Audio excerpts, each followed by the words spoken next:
Good morning. As we go to the chitas of today, we're holding in the portion of Yisrael. We are holding in the sixth reading of the portion. We're holding on chapter 19, verse number 20. Hashem al Har Sinai, and the Abish and God descended on the mountain of Sinai. Yikra Hashem al Moshe, and God called to Moshe, Elishahar, to the head of the mountain, to the top of the mountain. Vayal Moshe, and Moshe Rabbeinu went up on it. Now she says, I might think that he actually descended in the mountain. The Eibishter was above, descended. All these are human expressions. Therefore, the Torah says, you have seen that the heavens I've spoken to you. So the Eibishter, God doesn't descend on a mountain. It's all human kind of expression. The teacher, this teaches that he did descend, although still in heaven. It was a spiritual thing. The spiritual, the heaven, the mountain is a physical place. He bent down the upper heavens and the lower heavens, all to teach us spirit, the concept of the spirituality of the descent of God. And then upon the mountains, like a spreader, like a bed, and the throne of the glory descended upon them, the upper heavens and the lower heavens. And God said to Moshe, they go down. Warn the people, they might have the desire to come up to the heavens, so to say. If they'll have this great desire to ascend, they will die. They will truly ascend. Now she says, Hisubem Shalaz Bab, one of them, Penya Harsu. This position, the ranks, because of their longing for God, to see him, they'll move too close to the side of the mountain. But Nafa, whatever number falls from them, let it be even one single person. To me, it's considered as many. So therefore, please tell them to stay where they are. Penya Harsu. Any expression of Arisa means denotes a separation of collection of parts of the building. Likewise, those who separate from the position of people break that position. And even the priests who come closer, they should prepare themselves. But at least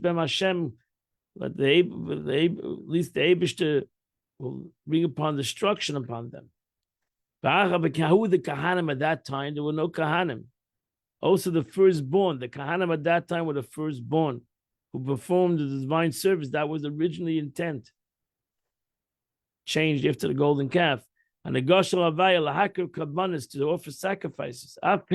They shall not come to rely on their importance, to think that the Bechaydim, they can come close. Yiskatshu should be ready to stand in their position, not to come too close. As I know they have a great desire to come close to God, but this is a dangerous desire. Ben Yifres, Pritza, Yaharik Behem, Yasam Pritza will become a breach in them. Moshe said to God, the people can't, the people cannot come on the mountain. Because you have already warned us, saying, set boundaries around the mountain and make it and sanctify it.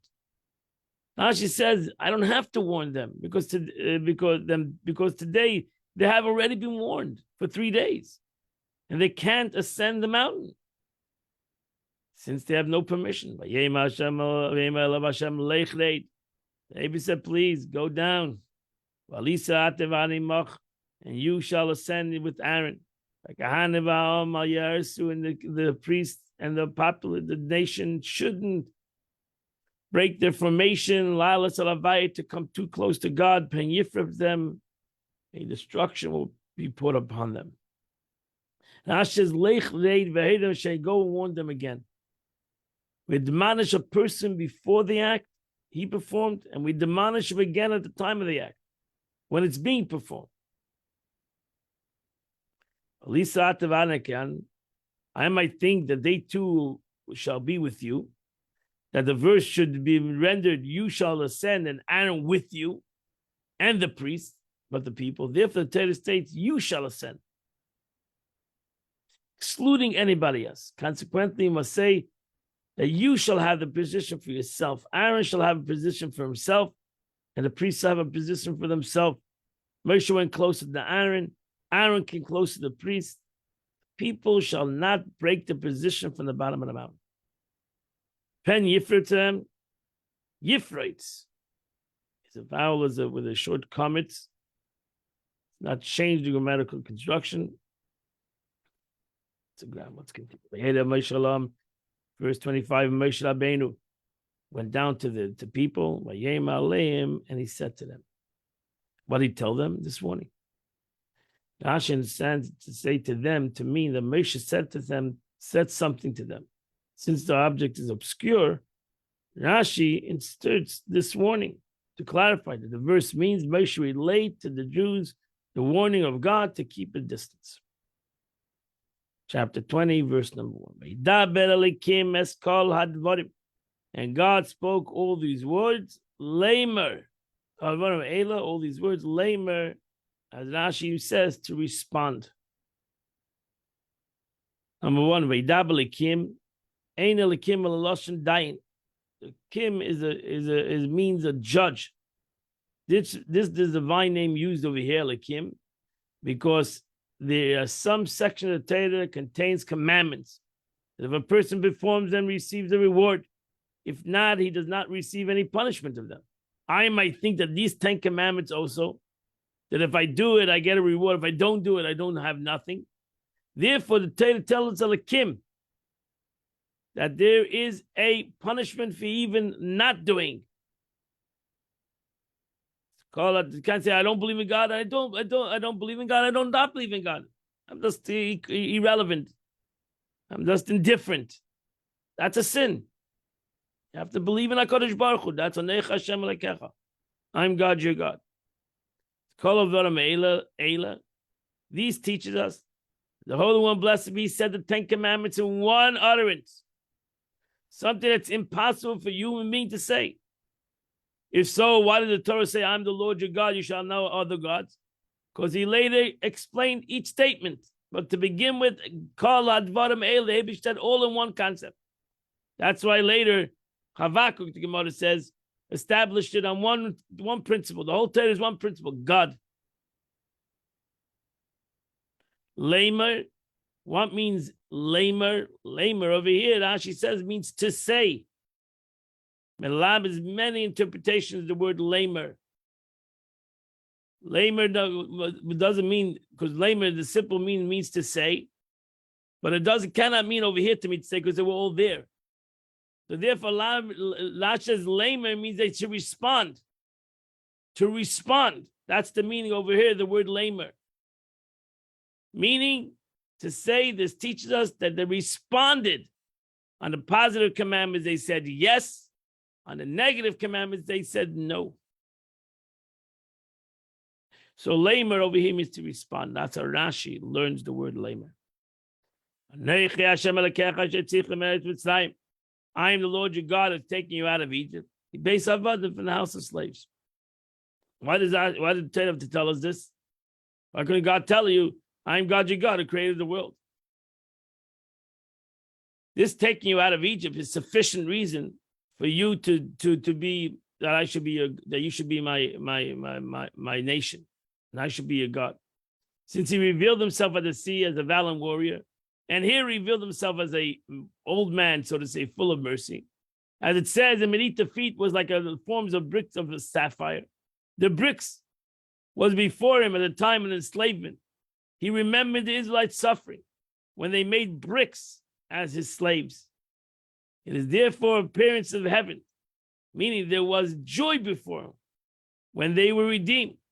Since I changed sort of my appearance, so to say, not to say that they're two divine domains, but I am he who took you out of Egypt, and I am the one who performed the miracles by the sea. So therefore, it's one God. There's no many. Those days they were pagans. They believed in many gods, different powers. Chas v'shalom. There's no different powers. There's one God. Alternatively, God mentions Exodus, since the Jews, heard many voices during the revelation. As it says, and all the people saw the voices, meaning that voices came from all four directions and from the heavens and the earth. So it was like 6 voices, surround sound, so to say. So to not say there are many domains again. And why did he say that in a single prayer, like in order to demonstrate the opening defense in the story of the golden calf? That when he heard that when the Jewish people sinned, he said, no, you said, I'm God, you're God, speaking to me personally. So therefore, don't blame anybody else. Everybody. The Eibusher spoke to everybody personally. This is the meaning. Why, Lord, should you anger kindle against your people? You did not command them, you spoke to me. He based Avodim, literally from the house of slaves, from the Pharaoh's house. He based Avodim. Where were you slaves to him? Or perhaps it means you were a house of slaves, that you were slaves to slaves. Therefore, the Torah says he redeemed you from the house of bondage, from the hand of Pharaoh. You were a slave of a king. Consequently, you must say they were slaves of the Pharaoh, but you weren't slaves of slaves. Mitzvah number 2. You shall not have any gods, other gods in my presence. Why does it say, since it says you shall not make yourself a god? I know that you're not allowed to make a god. How do I know that you're not allowed to keep something that's already made? Therefore it says you shall not have. An interesting expression, lakim achedim. What is the meaning of lakim achedim? Other gods. So Rashi says, she'ein lakusa lachedim, which are not gods, but others have made them for gods over themselves. It's impossible to interpret the passage to mean gods other than I. What does that mean?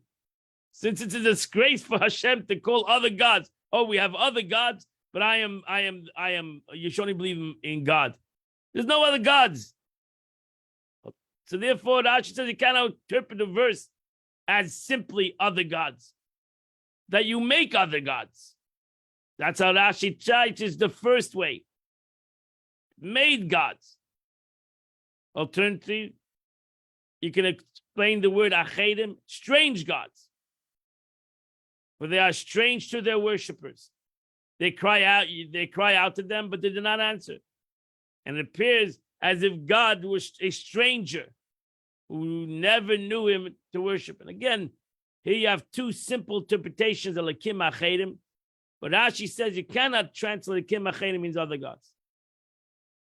You have 2 simple interpretations to the meaning, and it's self-understood. There are many, many more interpretations. You have Hasidic interpretations to the meaning of the word of the lakim achedim. Because why would the Eibusher put into this pasuk lakim achedim? And here you have in Chassidus acharayim. Acharayim. You have the concept of acharayim, which is the other side. Sitra achra. You have in Kabbalah, comes from this word, lakim achedim. Alponai, what means on my face? Kozman shenikayim. Rashi translated, as long as I exist. That is to say that it's a narration to command to consider idolatry. So that you not say that only then, as long as I exist, God is infinite. God's eternal, nitzchias. So it's just, in essence, is saying forever. Verse number 4, do not make yourself a graven image. And not an image of likeness of the heavens, mimal that's above. What's in the earth below. When the water beneath the earth. Pesel, what's a pesel? Because it's sculptured. The likeness of anything that's in the heaven.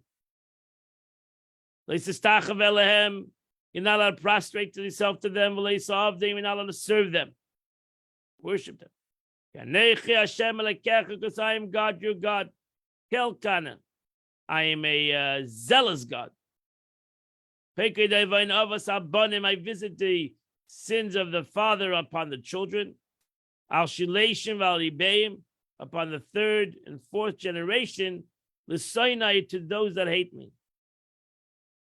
Now she says, what it means a zealous God. I'm zealous to meet our punishment. He does not forgo retaliation by forgiving the sins of idolatry. One of the three cardinal sins of the Torah is idolatry. Idolatry is a sin, whether it's for Jews or non-Jews. Every expression kana means zealous. He directs intention against idolatry. The Sinai, actually, those who hate me, as a Targum Onkelos says, when the sons continue to the sins of the father, because we have a different pasuk, we know the verse says that the Abish doesn't punish the sins of the father on the sons, or the sins of the son on the father. They have a contradiction between two verses, and therefore the Sinai. That's why that's the interpretation is to those that continue in the steps of their father. He keeps up when they cling to their father's deed. So they continue their father's sins. And he keeps stored up the mercy upon a person who does not give and doesn't give them the reward for for thousands of generations of the person's descendants. It follows therefore that the measure of good reward is greater than the measure of punishment, in a proportion of 1 to 500. For the former is threatened only on 4 generations.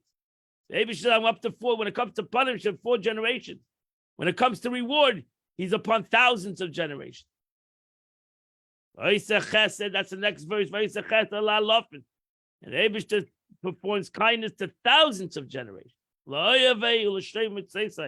those who love me and those who keep my commandments. That's a debt that a person does to pay the reward of 2,000 generations. Thus found in the measure reward of God exceeds the measure of retribution by the ratio of 1 to 500. For this one is for 4 generations, and this is for 2,000 generations. Do not take the name of God in vain, the Lord of your God in vain. Because the Lord will not hold blameless as anyone who takes his name in vain. That's just what means in vain. Shall not swear in vain and by name of the Lord God. Lashav. This word appears twice in the verse. The second intention. Lashav is the expression of falsehood.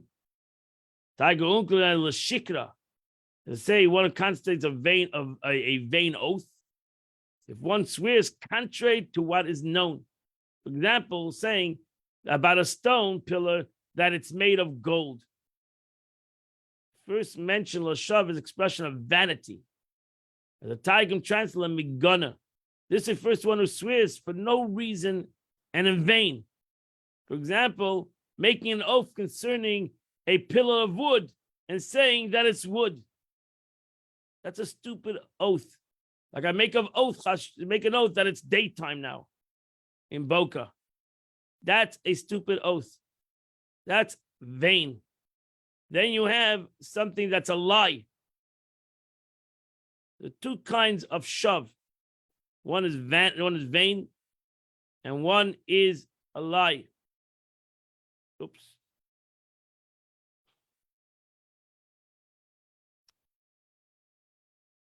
Okay, verse number 8. Remember the day of Shabbos to sanctify it. Now she says in this week's parsha, you say Zachar. Later on in the book of Devarim, it says Shomer. Zachar, the word Zachar, remember to keep, and Shomer in Deuteronomy to protect, to watch. We're pronounced in one utterance. The Gemara says Zachar v'Shomer b'dibur echad. They heard the Zachar and Shomer in one word. Similarly, in the statement, those who profane it shall put to death. And on that Shabbos day, 2 lambs were said in one utterance. Similarly, you shall not wear shatnez, and you shall wear tzitzis. Similar phrase, the nakedness of your brother's wife, you shall not uncover. and his brother-in-law shall come to her, were said in one utterance. You find these concepts throughout the entire Torah. The positive and the negative. This concerns God saying two phrases simultaneously in one utterance. Is it meaning what said God spoke one thing and I heard two? Expression in Tillim. The word Zachar is in the word Poel form, an expression of ongoing action. So Zachar is the positive. You have to do something to do Zechira. Like let us engage in eating and drinking. Achol v'shasei. So you remember the Shabbos on Kiddush, making Kiddush, eating food, having tuchalas. There's many ways to Zachar, walking and weeping. And its interpretation, pay attention always to remember the Shabbos. And then you have the concept of Shomer. That is so to say, if you chance upon a beautiful thing, you shall prepare for Shabbos. Shomer. Sheish Shomer Tavit. 6 days you shall work. Vasisa kol malachtecha, and you should do all your labor. Vasisa kol malachtecha, when Shabbos arrives, it should seem to as if your work is done. That's what it means. Vasisa kol malachtecha, all your work should be done. And you shall not think about work. Because if you're going to think about work, then it's going to be hard to keep the Shabbos. Yom HaShvi'i Shabbos Lavayit. 7 days it's a Shabbos to God. It's a Shabbos to God, your God. You should not do any work. Ato, bincha, bitecha, you and your sons and your daughters, avdecha, your servants, v'masecha, your maidservants, behemtecha, your animals, v'gercha, asher b'sharecha, and the stranger that's in your cities. Now she says, this is also young children. Or perhaps it's only adult children. You must admit that they've already been warned to observe the Shabbos. Rather, this word comes only to warn adults concerning young children, that they should rest from work. This is also the meaning that we learn in the Mishnah. If a young child comes to extinguish a fire on Shabbos, you may not allow him to do so, since you are responsible for his rest. And you have to teach him to keep Shabbos. Because 6 days the Eibishter created the world. He made the heavens and the earth. It was the Yom HaSkalat and the waters, the oceans, and all that's in it, seas. So to say, he rested on the 7th day. Therefore, God blessed the day of Shabbos, and He made it holy. Now says this is all kavayachol. Kavayachol. This is an interesting word. General. It's all when we say something. It's not, you can't say David to rest it. It's kavayachol, so to say. David doesn't rest. He doesn't work. He doesn't rest. The possible he ascribes rest even to himself. What does it mean? It's kavayachol, so to say. This is only to show example, a kavachaymer, from the easy to the hard. It's to make a reason, because man always needs reason. Human being always goes on reasoning. So if the Eibishter that doesn't work rested on Shabbos, surely a man that does work should rest on Shabbos. He who works and toils and is fatigued, that he must rest on Shabbos. That's the kavachaymer. The Eibishter says, I rested on Shabbos. If I rest on Shabbos that don't work, you should surely rest on Shabbos that does work. And that's a kal v'chaymer, from the easy to the hard. So here is a station recorded as rest, so that a human would learn that if God, work is accomplished without any toil and fatigue, rest on Shabbos, surely people, work is accomplished only at a hard and makes him tired, must rest on Shabbos. What does it mean? Two words of it, he blessed it and he sanctified it. Beidach, he blessed it with man to be double on the 6th day. Vayikatsheyu, b'man, double portion, and he sanctified it that man would not fall on the day of Shabbos. Verse number 12. Honor your father and mother. Laman yarichi yamecha, so the Eibishter will lengthen your days. Ala adama, on the land, asher Hashem Elokecha neisla, what the Lord your God is giving you. Now she says, If you honor your parents, your days will be lengthened. If not, they'll be shortened. The words of Torah are written briefly. They're explained by deriving the negative from the affirmative and the affirmative from the negative. And that's the way the Torah is learned. From a hain, from a positive, you learn a negative, and sometimes from a negative, you learn a positive. So here the Torah says, I'll give you long life, and self-understood. We learn the negative, that if we don't honor our parents, we'll have a shorter life. Verse 13, Leisirtzach, do not murder. Leisinav, do not commit adultery. Leisignav, you shouldn't steal. Leisana berecha shaka, you should never bear false witness against your neighbor. Now she says, what's adultery? Adultery applies only to a relationship with a married woman. That's a sin of. And it says a man and woman will commit adultery with the wife of another man. Commits adultery with the wife of his neighbor. Both the adulterer and the adulterer are put to death in Torah law. And it says, you are adulterous wife, who instead of her husband takes strangers. In both of the verses, the term adultery is used in reference to extramarital relationship of a married woman. Loisignoiv, you're not allowed to steal. So Rashi says this refers to kidnapping. The verse "you shall not steal" in Leviticus refers to money, but over here it refers to kidnapping. People that take hostages, that they put to death, they're liable for the death penalty. Or perhaps one would refer to stealing money, and the rights further referred to kidnapping. How do you know that this is referring to kidnapping and Leviticus is referring to money? So you must admit that the meaning of the statement is derived from in the context of the because it's one pasuk, leisitzach, leisinaf, leisignav. It's all put together. So we know you put to death for killing, you put to death for adultery, and you put to death for this kind of stealing. And you're not put to death for stealing money. So therefore, Rashi says over here, the pasuk, if you put the three things together, it must be talking about the concept of put to death. So you shall commit adultery. You cannot commit the former two commandments. You should not murder. You should not commit adultery, refer to capital punishment. So too over here, leisignav is capital punishment. And stealing money is no capital punishment. You got to pay back. But stealing, kidnapping, we know in the Torah later says you're put to death. So we know this leisignav over here is talking about capital punishment.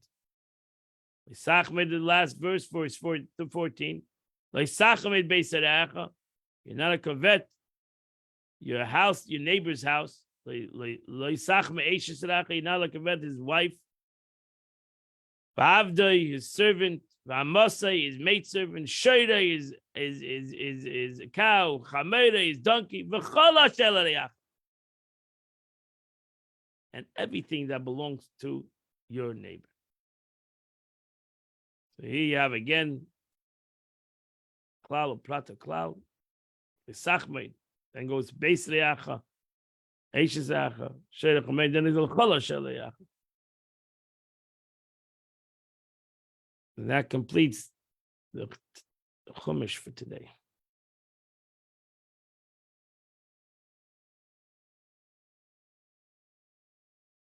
Now we go back to the Tanya of the day. We're holding in the middle of chapter 23 of Tanya.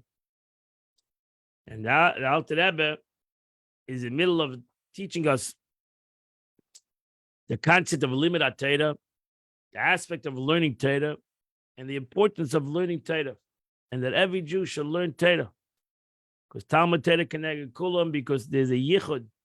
The Alter Rebbe explains that that there's a yichud, there's unbelievable unity, and that's the whole purpose we came to the world, is to bring unity between God and the world, which is to reveal God in the world. And there's no greater unity and revelation of God in the world but through Torah. Because the Torah is the Chachma and the Ratzon of HaKadosh Baruch Hu. The Torah is the wisdom and the knowledge of God and the desire of God. And as I said yesterday, the word Anoichi, we just read today, the Gemara says, Anor Nafshi, I, my soul, Ksavis Yehavis, I have written, I have given to you. That the Eibishter says in the Torah, you have my essence, that you don't have anywhere else in the upper worlds at all.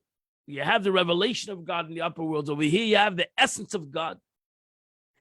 And through a Yid learns Torah, he reveals the essence of God in the world through his neshama. And as the Alter Rebbe said yesterday, you don't see it. The Gemara asked the question, but I don't see this revelation. The Gemara answers, the neshama sees. So we don't have the capability, our guf, at this present time, which Mashiach comes, we'll be able to see it. But right now, our guf doesn't have the capability. And as the Alter Rebbe says, maybe because we don't have the capability, that's why we reveal it. Because if it was revealed, we would be bottled. So only our guf, only the physicality can be the true vessel of true revelation of spirituality, because it's totally revealed something. It's something that's above itself. And that's the beauty of Limud Torah. And then the Alter Rebbe continues. From this explanation of the lofty stature of Torah study. So the wise man, Hamaskil, somebody who is wise, somebody who has his brain on his head, he has the capability, if he learns Torah Lishma, and he learns a pasha for the sake of HaKadosh Baruch Hu to bring down godliness in the world, he has the capability to reveal Yira Gedela Beis Torah. He has the capability to draw upon himself a sense of great awe. But when he studies Torah, how will he do it? Because she is burning when he considers how his soul, godly soul, not only the godly soul, the garments of the godly soul, with the thought and speech. She thinks about it a second. That when he learns, when I learn Torah, at that moment, my neshama, when I'm learning, it's going to happen after I learn, will happen. But right now, when I'm learning Torah, when I learn Torah, at that moment, my godly neshama, my godly soul, has enclosed itself in its levushim of machshava and dibur, because I'm thinking of the Torah. Again, as I say, Torah Lishma, I put myself aside, whatever it might be. That's why it's important. Whether it doesn't make a difference, you're a businessman or you're a yeshiva bacha, you need to take some time. And when you're a businessman or you're a person of balabas, you need to take the time. If it's 10 minutes, 15 minutes, or even 5 minutes, you need to separate yourself those 5 minutes. And you need to focus on the Torah you're learning. Because if you think about business and you're talking in the middle, you're taking phone calls in the middle, then that's not focused in the Torah. That's not focused in the Torah. That's why even davening in the middle of learning is not the time. There's a time to daven, there's a time to learn. Because to be able to focus, you need to put yourself aside. So if she is baining, that's why the Alter Rebbe says over here. Kisha is baining, when you consider that when he's learning Torah, they become him yichadim mamish. If I can focus when I learn Torah, I mean, difference how much you learn Torah, because the unity of God is a revelation of godliness in the world that is above time and space. So the time value is not important over here. It's the intensity, it's the focus, it's the commitment to the Torah that I'm learning at this present time, and nothing else. There's no levush to my thought at this moment, because I'm totally focused in my Torah, in the learning of Torah. So the garment of thought is now totally focused in the learning of Torah. It doesn't have anything else put into it. And if I'm distracted, then it shows that my mind is not totally lavush, is not totally garmented with the Torah I'm learning. But if I can do that, and I can learn Torah undistracted, total committed, my levush machshava, the garment of my thought at this moment is totally garmented my soul's wisdom of the Torah. The Ratzon Elyon, which is the true Ratzon of God. What is the Ratzon of the Eibishter? That we should sit and learn Torah. That we should push it, ki Chochmaschem, uvinaschem. This is the true wisdom. This should be my true chachma.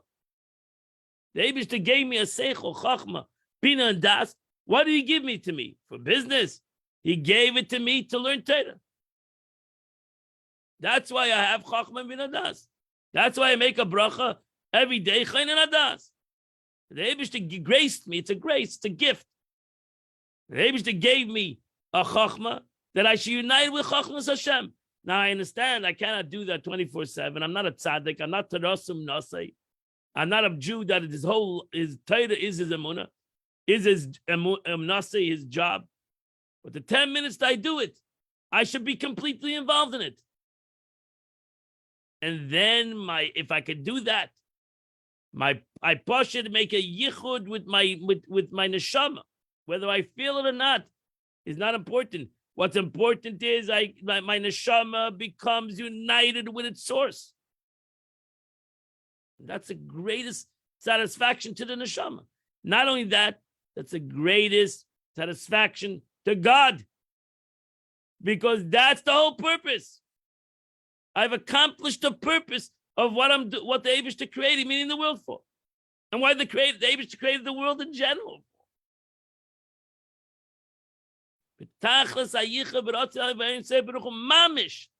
Mamish, really.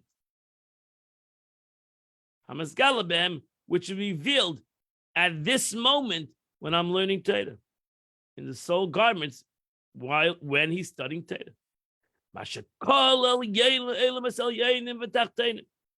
The infinite light that is manifest in one's Torah study is of such lofty level that all the upper and lower worlds, all the spiritual worlds, are truly as naught. Comprehend these words of the Alter Rebbe, my friends. They're all as naught in the comparison with it that this Torah I'm learning right now. This Torah that I'm learning right now, and I'm totally focused on it, this Torah is greater than all the spiritual worlds. This is 10 minutes of learning Torah.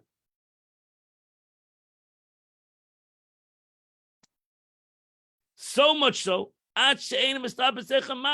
so much so that they can only bear to have a minute glow of it clothed in them, without them reverting to nothingness altogether. And I, by learning Torah, have the essence of God. No, nafshik, I have the essence of God. So so the main life force which they receive from it, however, is not clothed within them, but animates them from outside, so to speak. In a transcendent, encompassing manner, by me, it comes into an essence, comes into within me, it becomes united with me. So when one considers the very same divine light that is completely beyond the capacity of all worlds, manifests itself opening the Torah study, and thinks, and the thinking man will naturally experience a sense of awe when he studies Torah. And this is what's written. Hashem is kol hachukah me'ela. And the Eibishter commanded upon us to fill all these statutes, liyira Hashem, to fear God. According to the verse, observing mitzvahs would appear to be the first step, and this leads to the fear of God. Logically, however, the performance of commandments would seem to be a result of one's fear of God, not vice versa. The Alter Rebbe therefore explains that the Vav verse is speaking about a higher level of awe. Then that is that which is a prerequisite for the performing of mitzvahs is a lower level of awe. We are looking for the higher awe of God, not fear of God. We're looking for the awe of God. This level can only be attained to result of one observing commandments. The one who observes commandments l'shma, learns Torah l'shma, does mitzvahs l'shma, he receives a higher level of awe. He becomes within the awe because he realized the greatness of Torah mitzvahs. When we realize the greatness of Torah and mitzvahs, then we realize the schus that we have to learn Torah and mitzvahs, to learn Torah and do mitzvahs. When we realize the schus, it's not a burden, chas v'shalom. It's a schus. What a merit, because the greatness of Torah, the greatness of doing a mitzvah. Then we become in awe of HaKadosh Baruch. And that's what we're looking for. We're not looking to be afraid. I do a mitzvah because I'm afraid I'm going to get punished.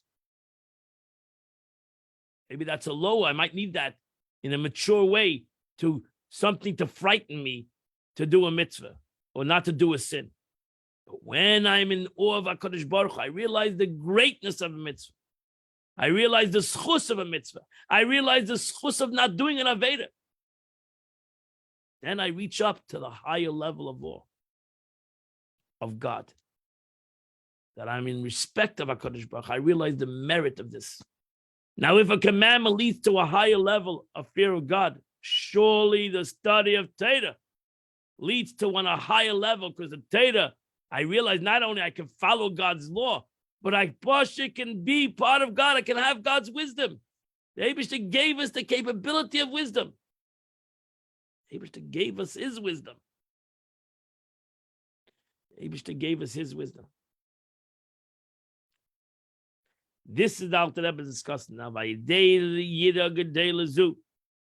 And regarding this great fear, which is the awe of God, our sages say, Im ein chachma ein yira. So the Mishnah says, Pirkei Avos, Im ein yira ein chachma, Im ein chachma ein yira. What is the meaning? If there's no fear, there's no wisdom. If there's no wisdom, there's no fear. So the meaning is, you have these two levels of yira, yira tata and yira ilah.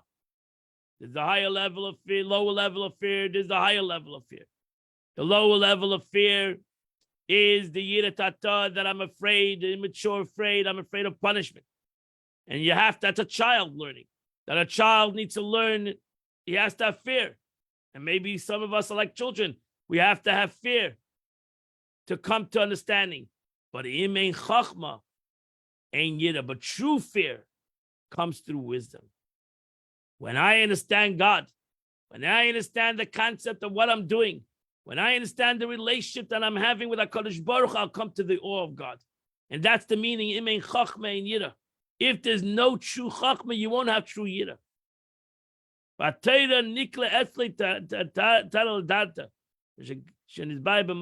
In this concept, wisdom represents the Torah study and fear, the higher level of awe of God, which can be reached only by learning Torah.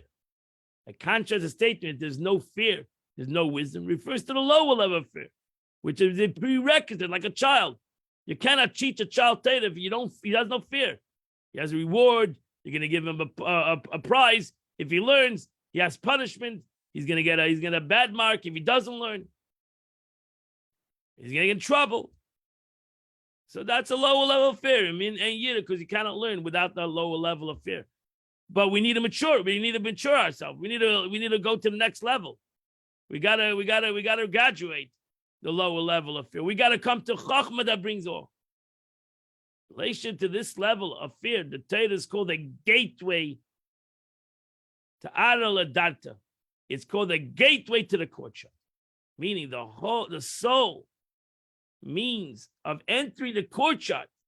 This is the higher level of fear, is the concept of understanding chachma, of his bonus, understanding the greatness of HaKadosh Baruch Hu, as explained elsewhere. Hello. Problem is, the lav kol meichel savodah. Expression of the Zohar. Not every mind, however, can sustain such a fear. Yira kazu. To have a higher level of God, that's the level of a tzaddik. Agam and the savol meichel klal yirazu. Nor even a minute part of it. Not at the root, the source of his soul. I mean, not even a minute of it, because the root of his soul. source of his soul, derives from the inferior level. The essence is Asiyah. He comes from the lowest levels of Asiyah, so it's hard for him to have awe of God. This level. Even if he should be deterred from actual performance of mitzvahs and mitzvahs for want for this fear, which is by common. So I'm going to explain you later, as Alter Rebbe is going to say, can explain us how a person that doesn't come from doesn't have the capacity, he ends off this Pedic right now, he's going to continue to explain this, how a person that doesn't have this capacity of this higher level of fear, Yirei Ilah, in Kabbalah and Chassidus it's called Yirei Ilah, which is the higher level of fear, a person that doesn't have this the capacity to do this, because he comes from a lower level of soul, but nevertheless, he can still create some aspect within his life, with this level of fear or the lack of it doesn't stop a person, lamaisa, to the concept of his actions. So he still can create some aspect of this fear within him that creates the concept of his action, the way he acts, that ultimately he does mitzvahs, and ultimately he learns Torah, and ultimately he steps away from Avedas, even though he has not accomplished yet this concept of Yirei Ilah, to be able to reach up to Ava Ilah, the love of God, the higher level of love, to the higher level of fear. But nevertheless, the Alter Rebbe is going to explain Kishmai Lakaman, as I'm going to continue to explain, and he will explain the Alter Rebbe in the next chapters, of how a regular person, not a tzaddik, not a one who can reach up to this Ava, or to this Yira Ilah, to reach up to the Yira Ilah, to the level of fear, of awe of God, the awe of God. Nevertheless, we can all reach up to some concept, some aspect of Yira Ilah, as he's going to continue to explain. But this is where the Tanya ends today. Today is the 23rd day of the month, which is chapter 108 to chapter 112. I hope that you'll continue learning Tanya tomorrow by yourself, because Alter Rebbe right now left us hanging over here. That's where the Tanya ends for today. But left us hanging because we all want to accomplish this, and we all want to ultimately have a deep relationship with HaKadosh Baruch Hu. But don't worry, the Alter Rebbe is going to continue, as we all know, and he's going to bring us to the place we need to be. But I wish you all a good Shabbos, a wonderful Shabbos. This Shabbos, important that everybody goes to shul. And here's the Aseres HaDibros, 10 Commandments that are going to be read in the shul this Shabbos. And in Mir Shem, I'll see you all on Shabbos V'varcha, most of the Shabbos. So we bless the new month, the month of Adar. We're going into the first Adar Rishon, and it's a month of joy. So I wish you all a good Shabbos, wonderful Shabbos. We'll see you all on Sunday in Mir Shem, where 8 o'clock we'll continue the Chitas of the day. Have a wonderful and beautiful Shabbos.